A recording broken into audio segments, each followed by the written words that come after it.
India TV YouTube channel को subscribe करें और बेल आइकन दबाएं।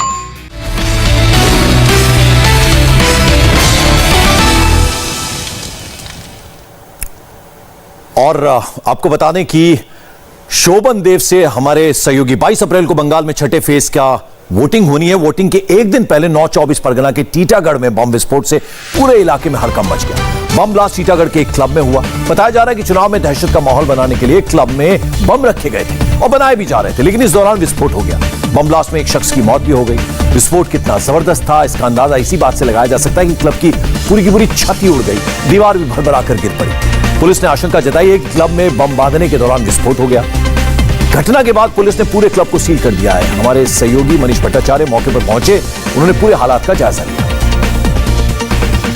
बंगाल चुनाव में एक बार फिर से बम की धमक गूंज रही है। मतदान से पहले टीटागढ़ में जबरदस्त ब्लास्ट हुआ है। जिस जगह मैं मौजूद हूं यहां पर देखिए ब्लास्ट हुआ है। इतनी ज्यादा इंटेंसिटी थी कि ये पूरा का पूरा जो क्लब था वही उड़ गया। लेकिन सबसे खास तस्वीरें मैं आपको दिखाता हूं। यहां पर बहुत ज्यादा बम बनाने की तैयारी की जा रही थी। उसके तमाम ये बम के सॉकेट्स आप देखिए, ये इस तरीके के हैंडमेड्स बम बनाए जा रहे थे। जिस वक्त ये हादसा हुआ उस वक्त ये पूरा का पूरा जो क्लब था वो यहाँ पर तमाम लोग थे और उसमें एक युवक की मौत हो गई है। और ये सॉकेट्स यहाँ पर बहुत सारे मिले हैं। आप देखिए मतदान से पहले कोई बड़ी साजिश रची जा रही थी, लेकिन सबसे बड़ी बात यह कि जैसे ही ब्लास्ट हुआ उसके बाद यहाँ पर पुलिस पहुंची और उसके बाद यहाँ पर जो तलाशी ली गई है उसमें ये सॉकेट्स मिले हैं।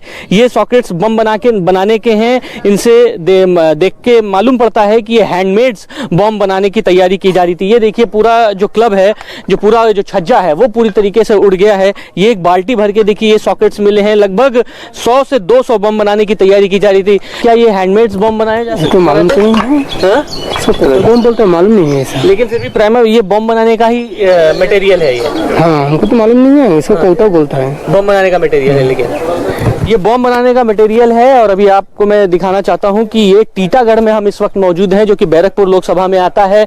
और शाम को यहाँ पर कुछ लोग मौजूद थे। उसके बाद ये अल सुबह हादसा हुआ। हादसे में इस तरीके से यहाँ पर ब्लास्ट हुआ है। वैसे बंगाल में बमबाजी का आलम यह है कि टीएमसी सांसद अर्जुन सिंह के घर के बाहर दूसरी बार बम विस्फोट हुआ। बैरकपुर के जगदल में अर्जुन सिंह के घर के सामने बमबारी हुई। अर्जुन सिंह ने इसके पीछे टीएमसी के गुंडों का हाथ बताया है। वे बोले लोगों ने चुनाव से पहले दहशत का माहौल बनाने के लिए बमबारी की ताकि लोग डर से वोटिंग ना करें। अर्जुन सिंह का आरोप है कि लोकल पुलिस टीएमसी के गुंडों के साथ मिली हुई है। इंडिया टीवी संवाददाता मनीष भट्टाचार्य ने सांसद अर्जुन सिंह से एक्सक्लूसिव बात की। सुनिए बंगाल में बमबाजी पर क्या कुछ कहा अर्जुन सिंह। छठे चरण का मतदान है, लेकिन उससे पहले बंगाल में एक बार फिर से बमबाजी जबरदस्त होने लगी है। सांसद अर्जुन सिंह इस वक्त हमारे साथ मौजूद हैं। पहले भी भाटपाड़ा में इनके घर के सामने बम चला था और दोबारा से इनके घर के सामने बमबाजी हुई है। हम बात करते हैं अर्जुन सिंह जी से। सर, ये बम बहुत ज्यादा चलने शुरू हो गए बैरकपुर में, आपके घर के सामने दोबारा बम चला। अभी टीटागढ़ में ब्लास्ट हुआ है, पूरे घर की छत उड़ गई, एक आदमी मर गया है। ये क्या शुरू हुआ है? मतदान के महज कुछ घंटे बचे हैं। देखिए ममता बनर्जी को जैसे जैसे लग रहा है कि चुनाव उनके हाथ से नहीं निकल रहा है, उन्होंने एक नया प्लान एग्जीक्यूट किया है कि वोटरों को न आने दो, वोटरों में डर पैदा करो। क्योंकि जब वोटर निकल रहे हैं वोट देने के लिए तो वो बीजेपी को वोट दे रहे हैं। इसीलिए ममता बनर्जी विगत कई दिनों से छठे का जब छठा फेज का निर्वाचन का करीब आने लगा, 5वें फेज के बाद से हर जगह बमबाजी, गोलीबाजी, घर बार तोड़ना। कल शाम को करीब 5 जगह बम चला, 6:30 बजे से लेकर 12:30 बजे तक। आपको बीजपुर में बम 10 नंबर वार्ड में व्यापक बमबाजी हुई है, करीब 100 से ऊपर बम चला।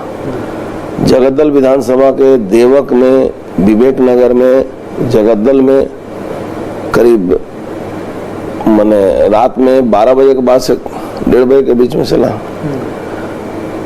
1:30 बजे करीब यहीं मैं बैठा था, तब तक ये बगल में बम चला।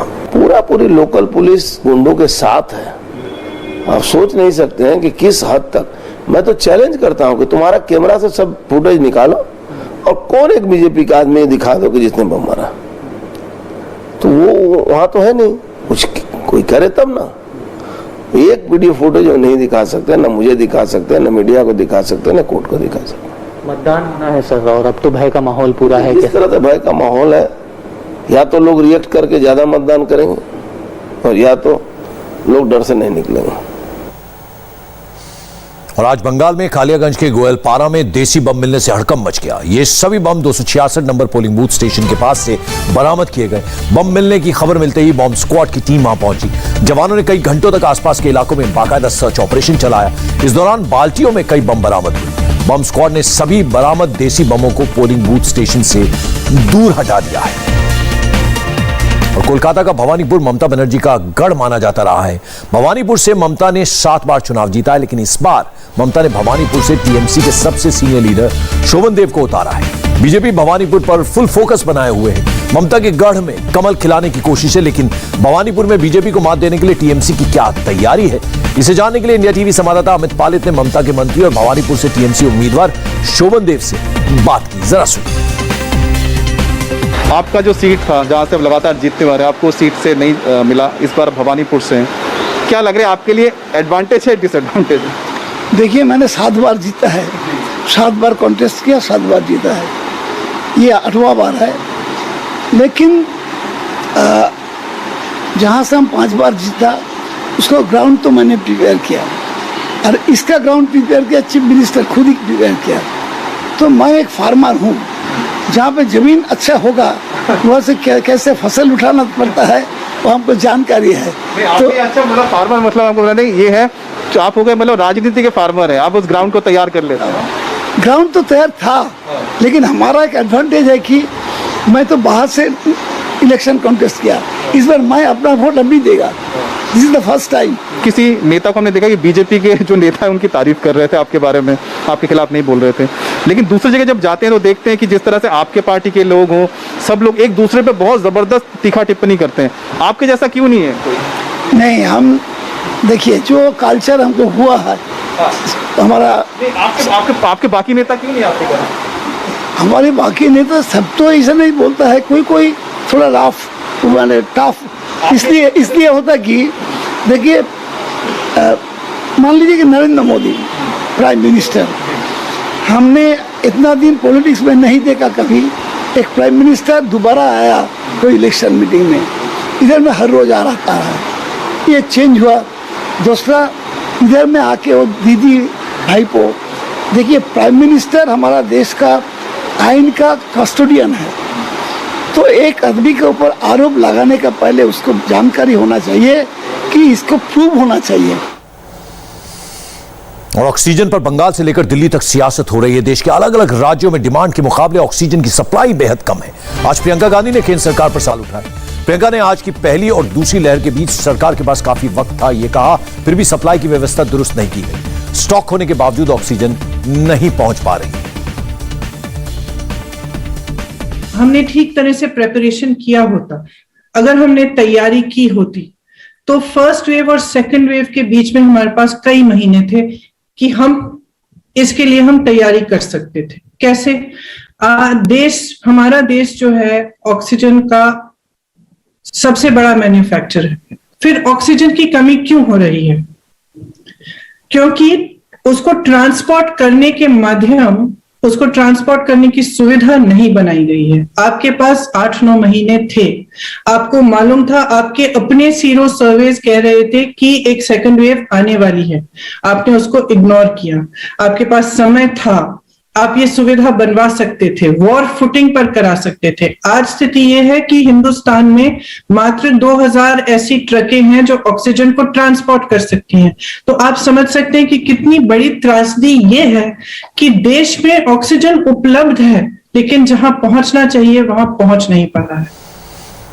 प्रियंका गांधी को आपने सुना, उनके बयान की बंगाल में भी खूब चर्चा है। बंगाल बीजेपी प्रभारी कैलाश विजयवर्गीय ने प्रियंका गांधी के वार पर पलटवार किया। कैलाश विजयवर्गीय बोले, प्रियंका जी अपने मुख्यमंत्री को सलाह दें, राज्यों में सीएम कार्यकारी व्यक्ति होते हैं, सीएम को काम करना होता है। पीएम ने सभी मुख्यमंत्रियों से बात की है। देखिए, देश के प्रधानमंत्री ने देश के सभी मुख्यमंत्रियों से बात की और मुख्यमंत्री एग्जीक्यूटिव व्यक्ति होता है वो उसी को काम करना है। और मैं समझता हूँ यदि प्रियंका जी को सुझाव देना है तो अपने दल के मुख्यमंत्री को दें, और इस प्रकार सिर्फ विपक्ष पे आरोप लगाना उचित नहीं है। प्रधानमंत्री जी जिस सजगता से और जिस सक्रियता से काम कर रहे हैं उसके कारण ही देश में अराजकता नहीं है। और मैं समझता हूँ कि जब भी कोई आरोप लगाए उसके पहले अपने गिरफ्तार में सब कुछ झांकना चाहिए। नमस्ते, मैं हूं मीनाक्षी जोशी। वीडियो और खबरों से अपडेट रहने के लिए India TV YouTube channel subscribe करें, बेल आइकन दबाना ना भूलें। जुड़े रहें इंडिया टीवी के साथ।